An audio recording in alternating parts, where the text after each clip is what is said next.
Udah gini doang, udah nggak perlu ya kita nih ya.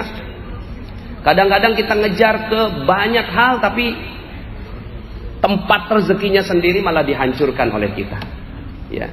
Maka mulai dari sekarang, yuk sama-sama kita mulai dari sekarang bagaimana caranya, dan kepala kita isinya ini adalah bagaimana orang lain bisa bahagia karena kita. Bagaimana orang lain bisa bahagia karena kita. Udah itu aja. Nggak usah pikirin nanti akan dapatnya kayak apa. Tiba-tiba ajaib aja. Ajaib, kehidupan kita semuanya akan dimudahkan oleh Allah Subhanahu wa taala. Tiba-tiba akhirnya proyek jadi gampang, ya. Orang kok ya nggak komplain sekarang, ya. Tiba-tiba aja orang yang udah lama nggak mau bayar utangnya kepada kita, tiba-tiba dia piutangnya, saya ini barusan aja nyapu. Tiba-tiba ketemu dokumen, ternyata saya masih punya utang ya sama kamu 6 juta. Ya, padahal udah bertahun-tahun. Minta dong nomor rekeningnya biar saya transfer. Tuh begitu nantinya jadinya. Ini udah ditagih-tagih kagak datang, ditagih-tagih dia malah lebih galakan daripada kita. Ya. Kenapa? Karena kitanya di kepala kita mikirnya saya harus bahagia, terserah orang lain kayak apa. Maka mulai dari sekarang sederhana. Banyak orang yang bertanya kepada saya, Pak Nas, itu ngomong kayak gitu terumbu karang dalilnya ada nggak? Saking ya, udah nggak ingat sama dalil gitu. Saya bicara seperti itu, dipikirnya dia mesti ada dalilnya. Dalilnya apa Ustaz? Dalilnya apa Pak Nas? Rezeki dititip di kemuliaan dan kebahagiaan orang. Mana dalilnya? Ya, sederhana sebenarnya dalilnya. Ya, dalilnya di mana? Di dalam sebuah hadis Rasulullah Shallallahu Alaihi Wasallam itu bersabda, "Man sarrahu ayyub sato lahu fi rizqihi aw yunsaha lahu fi atharihi fal yasil rahimah."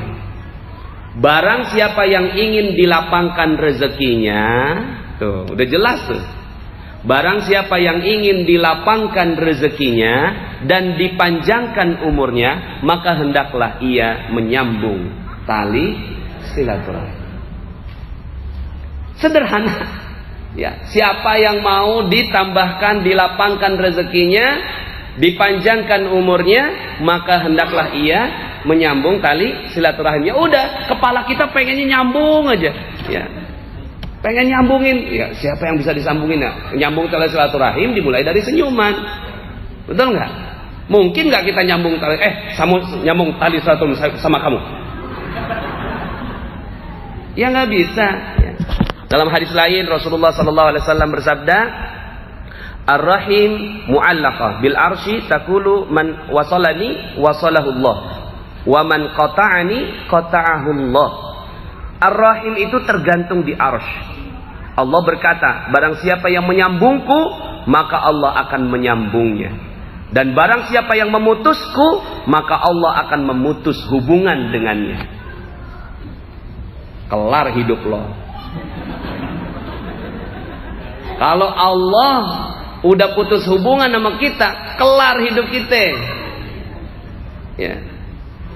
Sederhana, barang siapa yang menyambung, Allah sambung. Barang siapa yang memutus, Allah putus. Ya, iya Bu ya, tamat deh. Ya, kalau Allah udah mutus, masya Allah. Ini hadis muttafaqun alaih. Dalam sebuah hadis lain, wahai Rasulullah, tahukah engkau bahwa aku baru saja memerdekakan budakku. Memerdekakan budak ini tinggi sekali amalnya, tinggi sekali. Amal memerdekakan budak. Laporan sama Rasulullah, ya Rasulullah saya baru aja ya memerdekakan budakku. Karena tinggi, berharap Rasulullah SAW mendoakannya. Berharap Rasulullah mendoakan nih sahabat ini. Jadi mereka kalau habis beramal ngomong sama Nabi, supaya Nabi bukannya ria, bukan, tapi Nabi supaya doakan supaya amal itu diketahui sama Nabi, nyambung sama Nabi. Nabi malah bertanya, beneran ente udah ngerjain? Beneran ente udah memerdekakan budakmu? Iya ya Rasulullah. Ya, kata Rasulullah gitu. Kenapa ente memerdekakan? Loh, bukannya itu mulia ya Rasulullah? Apa kata Rasulullah? Seandainya engkau berikan budak itu kepada paman-pamanmu, maka itu akan lebih besar pahalanya. Memerdekakan budak ini tinggi sekali, mulia sekali. Tapi ternyata di atas amal yang mulia itu masih ada di atasnya apa? Menyambung tali silaturahim. Gitu. Jadi paman-pamannya ini memang kerepotan, perlu bantuan. Terus kemudian ya seandainya punya budak maka pekerjaannya jauh lebih mudah. Tapi ini ada keponakannya ngebebasin budak. Coba kalau seandainya pamannya tahu gitu ya, saya baru saja bebasin budak aku. Ya kan punya harapan tuh paman. Coba kasih aku. Ya kan?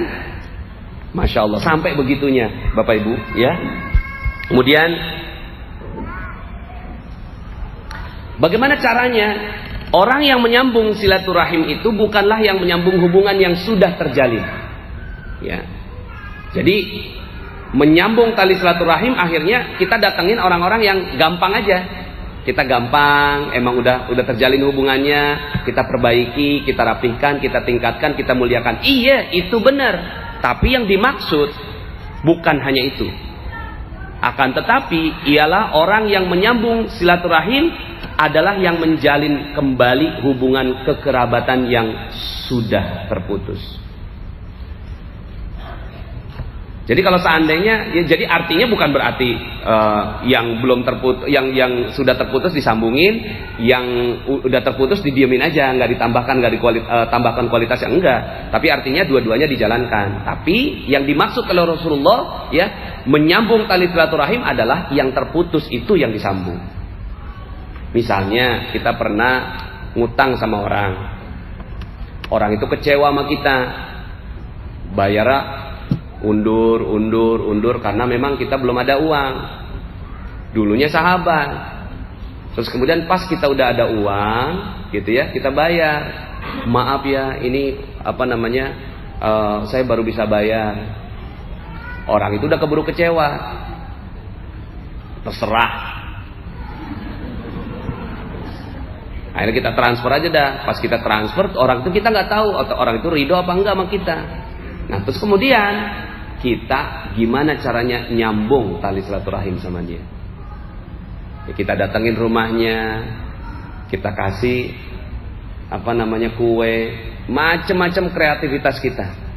Dan kemudian di kepala kita mikir gini, Masya Allah, kalau belum tersambung sama dia, saya takutin rezeki Allah buat saya diputus di tempat yang lainnya.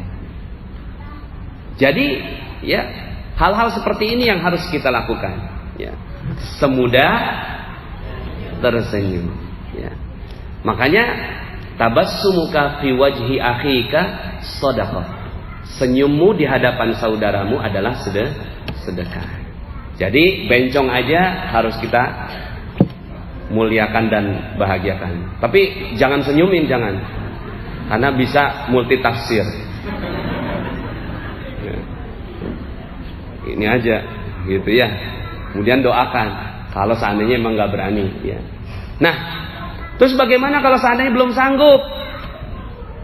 Ustaz, saya itu pernah salah sama orang, tapi saya belum sanggup minta maaf sama dia. Tapi saya mau sekali supaya saya disambungkan tali silaturahim dengan dia. Misalnya seorang anak menikah tanpa izin orang tua. Orang tua marah. Itu jangan harap rezekinya udah pasti dah, bolak-balik dia ngerjain apa, kagak beres. Karena yang dia putus orang tua. Orang tua ini ya adalah mataharinya rezeki, sumbernya diputus, habis sudah. Terus gimana? Saya belum sanggup, Ustaz. Kalau datang saya ditendang sama orang tua saya. Kalau datang saya diusir. Anak saya dihina. Macam-macam lah. Gimana caranya kalau udah seperti ini? Gelar sejadah. Gelar sejadah, kemudian sholat hajat. Ya Allah, ini sholat ini aku khususkan untuk ibuku, agar dia dibuka pintu maafnya terhadapku. Allahu Akbar. Terusin sholat hajat sampai ibu kita mau memaafkan kita.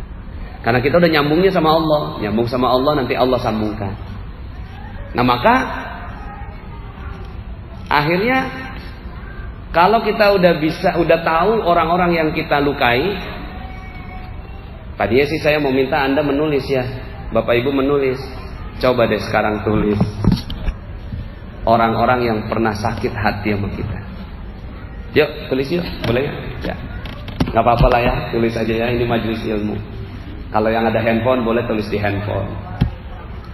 1. Daftar orang yang sakit hati sama kita. Daftar orang sakit hati sama kita. Tulis 1, namanya siapa. Jangan, nggak boleh nyontek, nggak boleh. 1, siapa namanya. 2, siapa namanya. Dia pernah sakit hati sama kita. Tulis aja, tulis sekarang. Ya. Tulis, walaupun udah almarhum. Nggak apa-apa, tulis aja. Tulis orang yang pernah sakit hati sama kita. Entah kata-kata, entah perbuatan, entah yang kita tahu. Kita pernah nyakitin hati dia. Coba tulis. Karena gini, kalau ilmu nggak ditulis ya nggak nyambung juga. Tapi kalau ditulis mudah-mudahan insya Allah nyambung. Coba tulis sekarang siapa orang yang pernah sakit hati sama kita. Sudah? 10 daftarnya? Atau lebih? Yang pernah sakit hati sama kita. Mungkin suami pernah sakit hati. Mungkin istri pernah sakit hati. Mungkin ibu pernah sakit hati. Mungkin ayah pernah sakit hati. Mungkin kakak. Mungkin adik pernah sakit hati. Mungkin anak pernah sakit hati sama kita. Kita ngomong, tiba-tiba anak sakit hati. Lah kan saya orang tua Pak Nas. Kenapa iya juga? Biarin aja saya ngomong. Gitu. Anak saya sakit hati sama saya. Enggak gitu. Tetap aja. Nahnu narzuquhum wa iyyakum dalam sebuah hadis, dalam sebuah ayat. Kami berikan rezeki buat anakmu baru ke kamu. Jadi rezeki itu adanya di anak. Kalau udah punya anak. Tapi matahari rezekinya ada di orang tua. Ridhonya Allah berdasarkan ridho orang tua. Nah, jadi siapa yang pernah kita sakiti? Mungkin rekan kerja. Mungkin sahabat. Ya, udah semua ditulis. Kalau udah, daftar kedua. Siapa orang yang pernah menyakiti kita? Yang pertama kan siapa orang yang pernah kita sakiti? Tulis daftar namanya. Kita sakiti dia, yang kita sadar. Yang kedua, siapa orang yang pernah menyakiti kita? Yang kita dendam sama dia. Dendam banget. Kalau ingat namanya, rasanya, wah gitu ya. Itu pernah nyakiti kita, tulis aja nggak apa-apa. Nomor 1, dia pernah nyakiti kita. Nggak usah disebutkan alasannya, kejadiannya, namanya aja. Udah ditulis siapa orang yang pernah nyakiti kita, nyinggung perasaan kita, nyinggung hati kita, mungkin pernah nampar kita, mungkin pernah menghina kita, mungkin pernah berurusan sama kita dan kita nggak suka. Tulis namanya. Udah?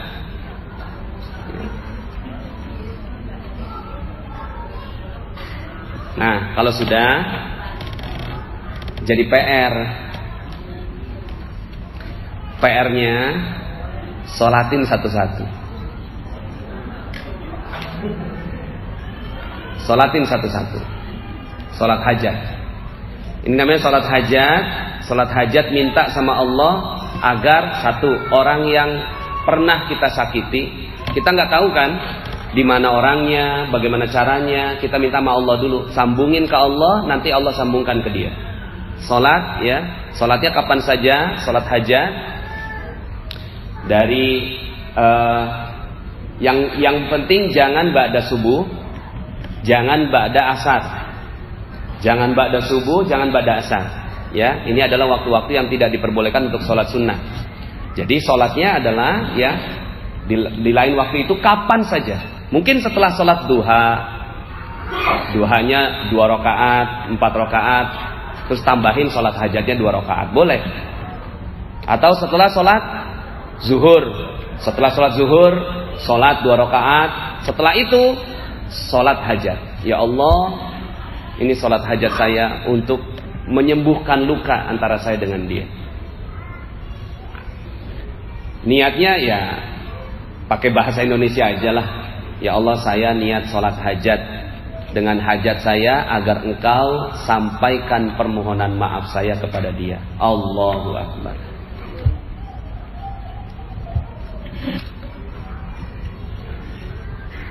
Biasanya kalau udah kayak gini, kalau kita benar-benar khusyuk gitu ya, benar-benar kita khusyuk banget, kadang-kadang sampai menitikkan air mata. Jadi kalau seandainya sekarang nih utang kita kagak lunas, piutang kagak kebayar, proyek kagak beres-beres, nggak dapat 5 miliar per bulan, lihat daftar itu. Itulah sebabnya. Itu sebabnya. Ya. Kalau itu udah beres, kira-kira bisa nggak ya Pak Ustadz, kira-kira bisa nggak beres setelah ini? Insya Allah pasti. Setelah itu tiba-tiba aja utang toto lunas aja nanti insya Allah. Piutang tiba-tiba terbayar gitu. Ya, tiba-tiba kok kaget kita keluar dari ruangan ini langsung ada yang SMS mau minta proyek. Ya. Ini ada barusan testimoni, ada yang baca di Telegram. Tiba-tiba pulang dari training gitu ya. Bukan training yang hebat, bukan. Karena dianya yang mau membuka hatinya, perisainya dibuka. Ketika perisainya dibuka, Allah langsung kasih. Ya. Salat hajatnya terserah sesanggupnya.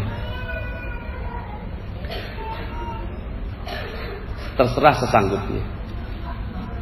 Ya, apa namanya? Misalnya nih, ngerasa sekali udah cukup ya. Ya Allah, saya pernah melukai hati ibu saya. Maka ya Allah, tolong saya barusan dapat nih kajian. Mungkin karena ini rezekiku terputus. Maka ya Allah, inilah salat hajatku. Agar engkau menyampaikan permohonan maafku kepada ibuku. Allahu Akbar.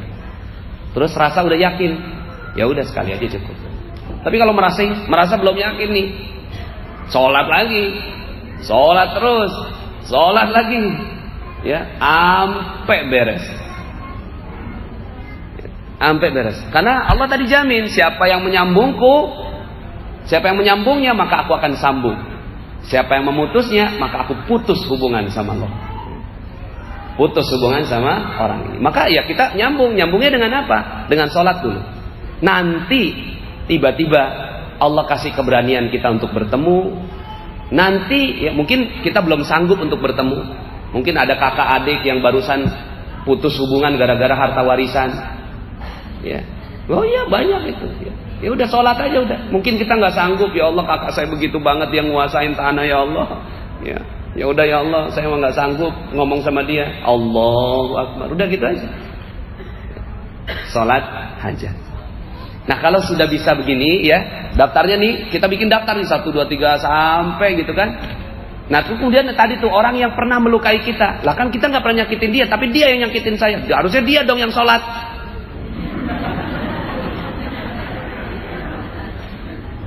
Harusnya dia dong yang minta maaf sama saya.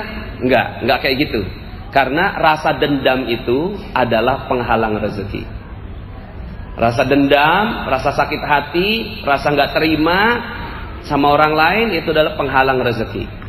Maka kita minta sama Allah agar rasa itu diangkat oleh Allah Subhanahu wa taala. Ya udahlah, itu urusan engkau ya Allah. Gitu ya. Baik.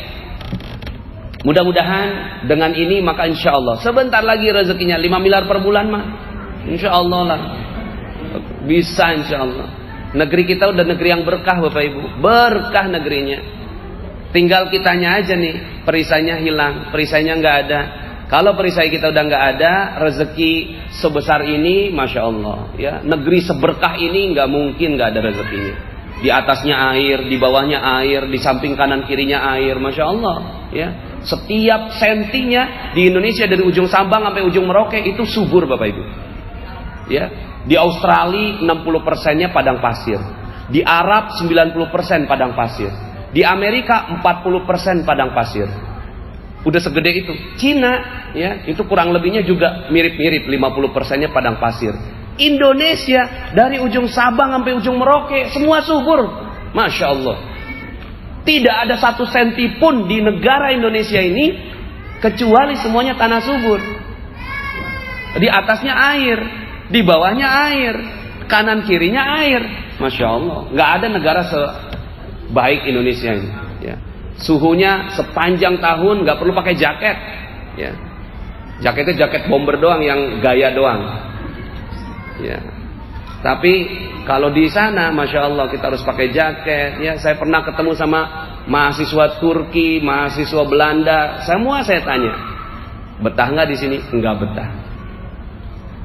Enggak betah. Ya, gaya doang ke luar negeri. Tapi pas ditanya betah nggak? Enggak betah. Bukan karena jauh dari orang tua, bukan, karena suhunya. Mereka cuma bisa menikmati suhu yang bagus itu cuma 2 bulan dalam setahun. 10 bulannya, ya entah harus pakai jaket, ya, entah harus bagaimana dan seterusnya. Baik Bapak Ibu, sambil menunggu waktu zuhur, mungkin ada yang ingin ditanyakan, dipersilahkan. Ya. Mana ada mic-nya nggak? Ini ibu yang tengah tuh, ibu agak maju ke depan supaya bisa terima mic-nya. Kemudian ibu depan ini dulu, ya. Sambil menunggu ibu ke depan, ya. Terima kasih. Bismillahirrahmanirrahim. Assalamualaikum warahmatullahi wabarakatuh. Saya bekerja jemaah atau sahabat. Dia selalu mengatakan rumah sial. Apa Bu? Ini itu. Rumah sial. Rumahnya sial. Orangnya begini, orang begitu. Saya bilang, kamu gak usah berprasangka buruk. Ya, harus positif. Yes or no, gak usah dipikir. Yang penting depan Allah pasti bantu. Jadi begini, maafkan dia. Allah tidak akan memaafkan kamu jika kamu tidak memaafkan. Kalau itu pendapat Buddha ya tidak tahu lagi.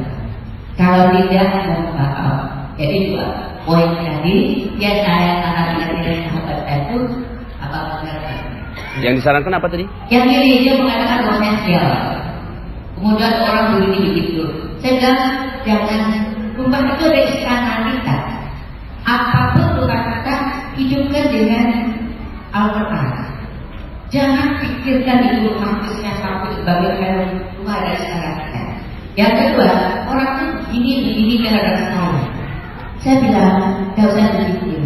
Maafkan dia. Allah tidak akan memaafkan kita jika kita tidak memaafkan orang lain.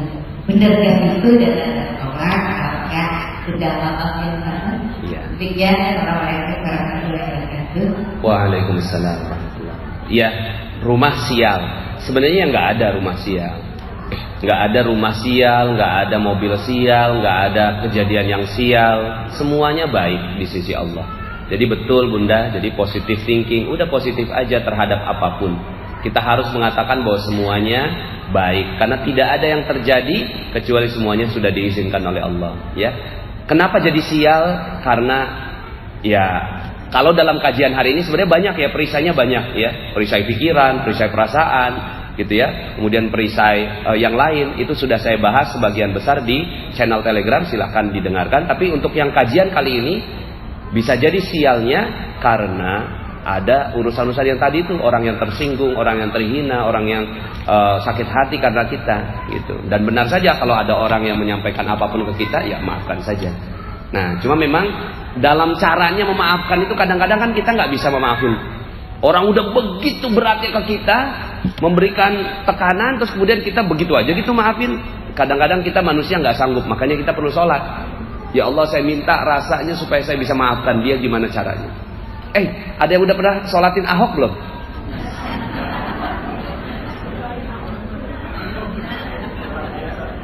Doain tuh begini, tapi doa yang lebih baik sholat hajat. Daripada kita bacain Facebook, bacain berita, mending sholat aja. Ya Allah, saya serahkan Ahok kepadamu. Allahu Akbar. Mudah-mudahan kau berikan hidayah. Udah gitu aja ya, supaya beres. Enggak beres-beres tuh berita tentang Pak Ahok ya kan. Nah, daripada gitu, nah artinya ini udah berikan beratnya kepada kaum muslimin. Itu aja doain aja. Apalagi yang cuma sekedar menghina-hina sederhana ke kita, doain aja. Ke sana. Ibu itu ada di ujung. Bapak-bapak ada yang mau nanya? Oh ada ya.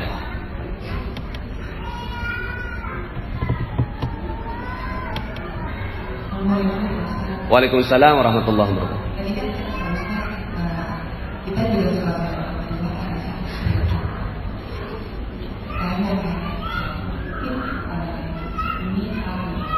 mungkin juga Boleh agak keras sedikit Bu?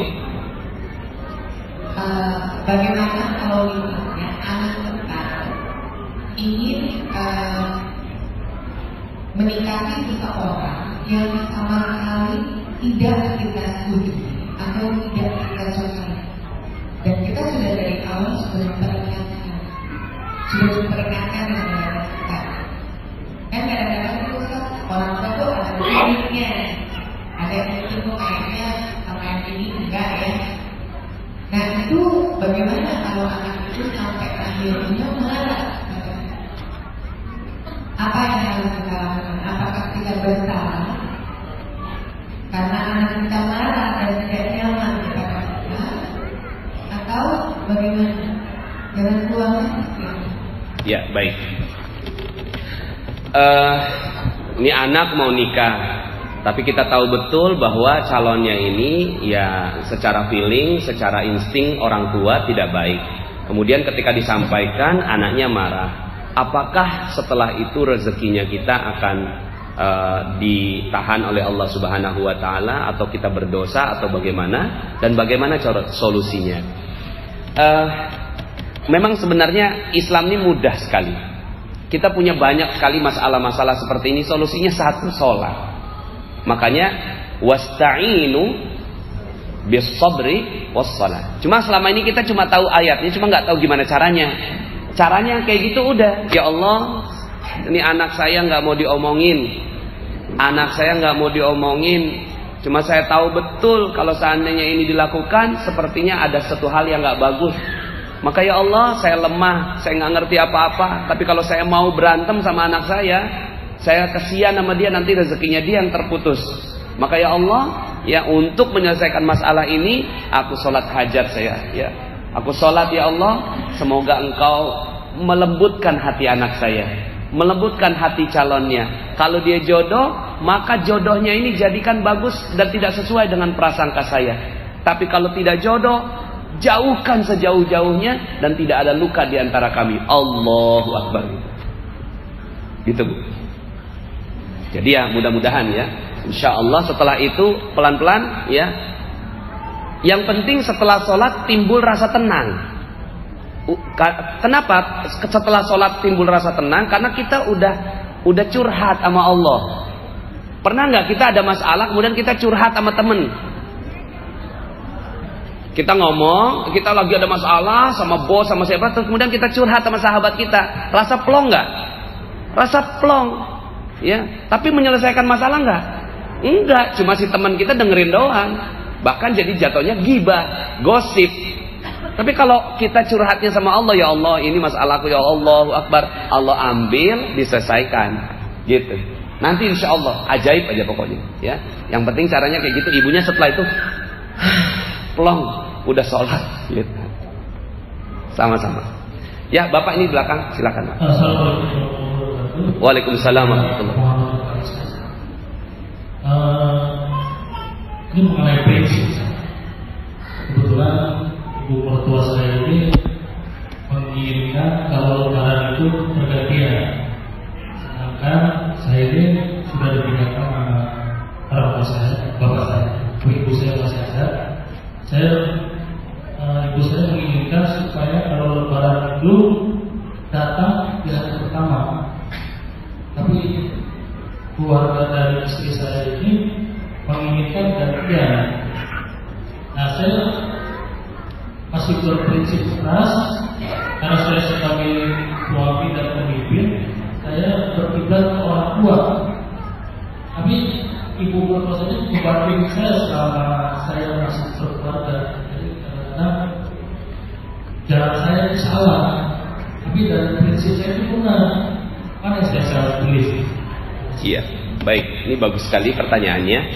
Kita punya prinsip dan kita pegang teguh prinsip ini, dan ada dasarnya. Dasarnya misalnya seorang anak adalah milik ibunya, gitu ya. Sehingga akhirnya wajar dong kalau seandainya kita mendahulukan ibu kita dibandingkan dengan mertua, ya.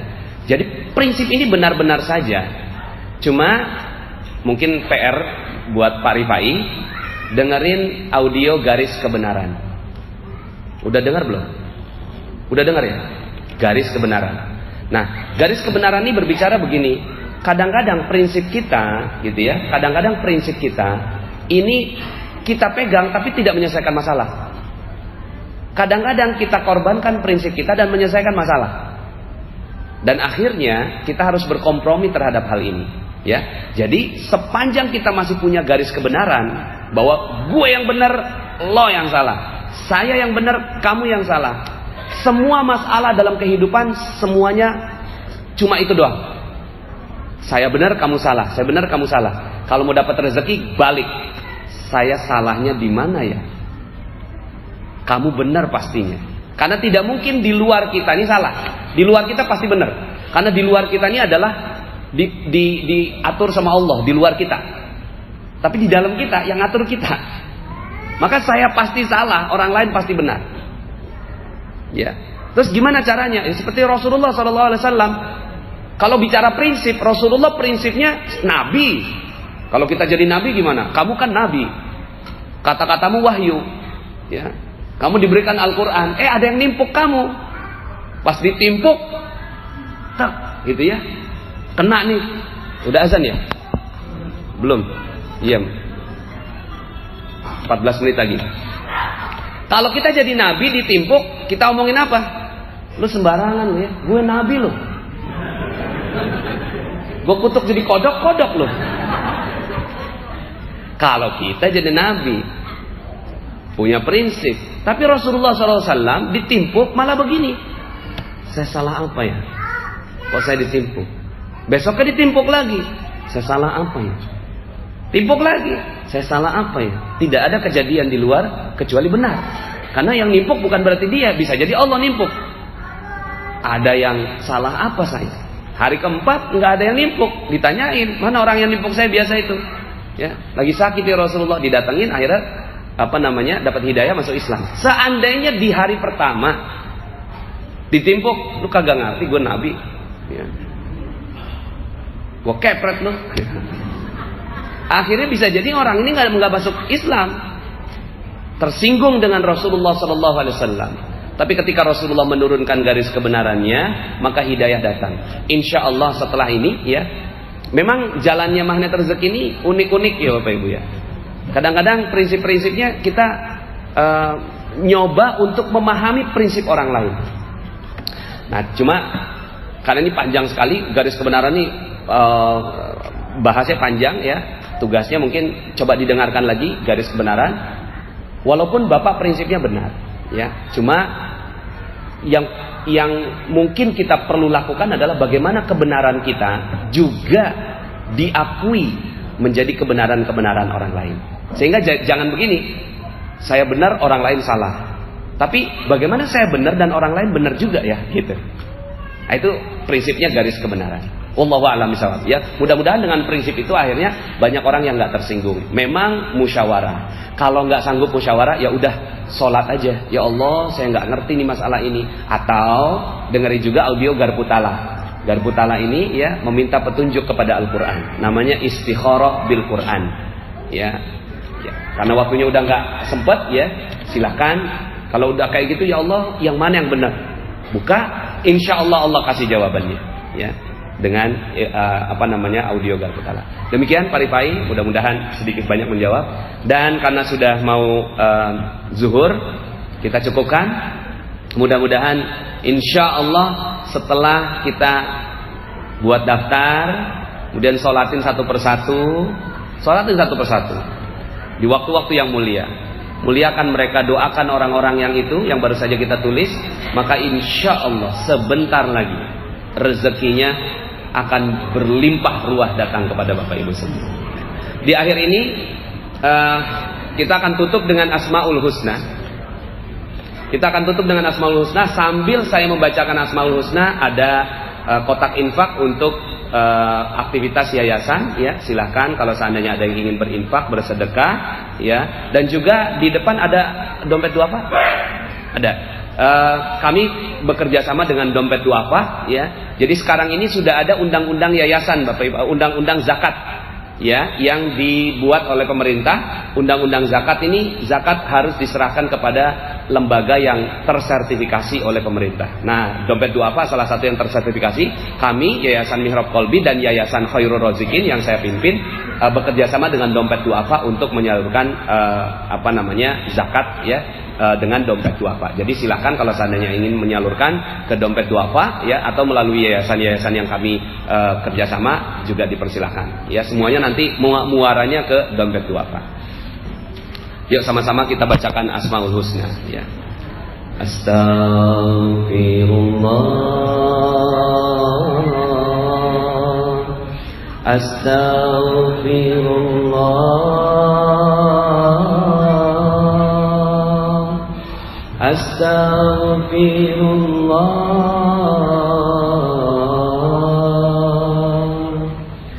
Astaghfirullah.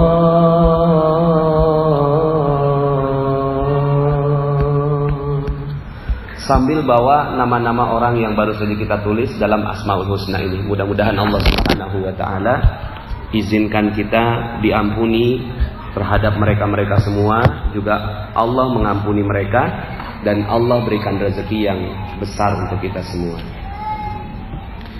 Ya Allah, ya Allah, ya Allah, ya Allah, ya Allah, ya Allah, ya Allah, ya Allah, ya Allah, ya Rahman, ya Rahim, ya Malik, ya Quddus, ya Salam, ya Mu'min, ya Muhaimin, ya Aziz, ya Jabbar, ya Mutakabbir, ya Khaliq, ya Bari, ya Musawwir, ya Ghaffar, ya Qahhar, ya Wahhab, ya Razzaq, ya Fattah, ya Alim, ya Qabid,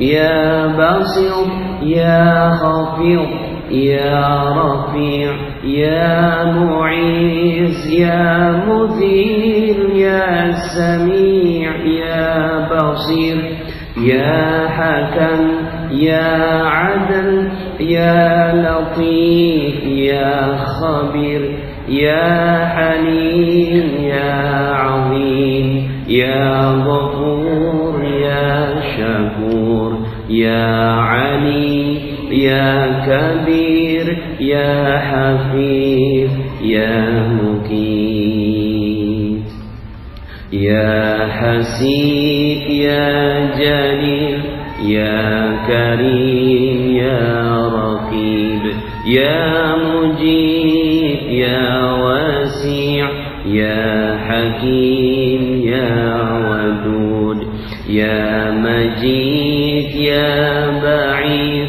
ya Shahid, ya Haqq, ya Wakil, ya Qawi, ya Matin, ya Wali, ya Hamid, ya Muhsi, ya Mubdi, ya Mu'id, ya Muhyi, ya Mumit, ya Hayyu, ya Qayyum, ya Wajid, ya Majid, ya Wahid, ya Ahad, ya Samad, ya Qadir, ya Muqtadir, ya Muqaddim, ya Muakhir, ya Awwal, ya Akhir, ya Zahir, ya Batin, ya Wali, ya Muta'ali, ya Bar, ya Tawwab, ya Muntaqim, يا عفو يا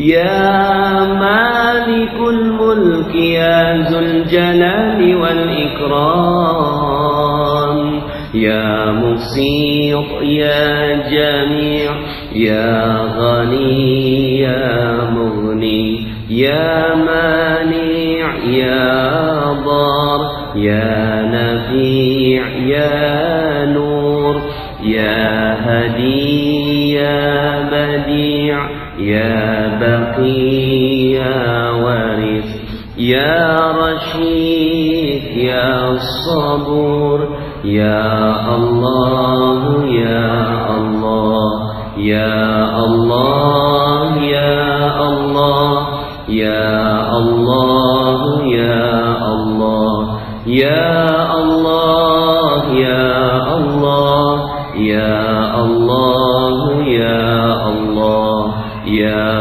الله يا الله يا الله يا الله يا الله يا الله يا الله يا الله. أعوذ بالله من الشيطان الرجيم. بسم الله الرحمن الرحيم. الحمد لله رب العالمين حمدا ناعمين حمدا شاكرين حمدا يوافي نعمه ويكافئ مزيدا. يا ربنا لك الحمد ولك الشكر كما ينبغي لجلال وجهك وعظيم سلطانك. اللهم صل وسلم على نبينا محمد وعلى آله وصحبه أجمعين. Ya Allah, ya Rahman, ya Rahim, ya Razzaq, ya Fattah, ya Alim. Segala puji bagimu ya Allah yang telah menghantarkan ilmu dan hidayahmu pada pagi hari ini ya Allah. Maka ya Allah, ya Rahman, ya Rahim, aku telah mengetahui kesalahan-kesalahanku ya Allah. Aku telah mengetahui dosa-dosaku ya Allah. Aku telah mengetahui sebab-sebab rezekiku tertahan ya Allah. Maka inilah kami, manusia yang penuh hina, lupa, alfa, khilaf, penuh dosa. Dosa kami lebih banyak daripada gunungan pasir di pantaimu ya Allah. Dosa kami lebih tinggi daripada gunung. Dosa kami lebih banyak daripada bintang gemintangmu di langit ya Allah. Maka ya Allah ya Rahman, jikalau siksa dunia saja kami tak sanggup menghadapinya, bagaimana lagi siksa di akhiratmu ya Allah. Jika siksa di dunia ini berupa kesulitan hidup, kami tak sanggup menghadapinya, lalu bagaimana lagi kami menghadapi neraka-Mu ya Allah. Maka ya Allah ya Rahman ya Rahim, kasihanilah kami ya Allah. Kasihanilah kami ya Allah. Kasihanilah kami ya Allah. Betapa banyak orang yang tersinggung karena kami ya Allah. Betapa orang yang sakit hati karena kami ya Allah. Betapa orang yang terhina karena kami ya Allah. Ya Allah ya Rahman ya Allah, kami tak sanggup meminta maaf satu persatu kepada mereka ya Allah. Maka Engkau yang memudahkan ya Allah segala urusan kami dunia dan akhirat ya Allah. Maka hapuskanlah perisai dosa dalam hati kami ini ya Allah, sehingga Kau berikan rezeki yang berlimpah di dunia maupun di akhirat ya Allah. Ampuni dosa kami pada ibunda kami ya Allah. Kami pernah melukai hatinya ya Allah, melukai perasaannya ya Allah, menyinggungnya ya Allah. Bahkan kami pernah membuat ibu kami menetes air mata karena kami ya Allah. Maka ya Allah ya Rahman ya Rahim, ridhonya bergantung ridho orang tua ya Allah. Ridho-Mu bergantung ridho orang tua kami.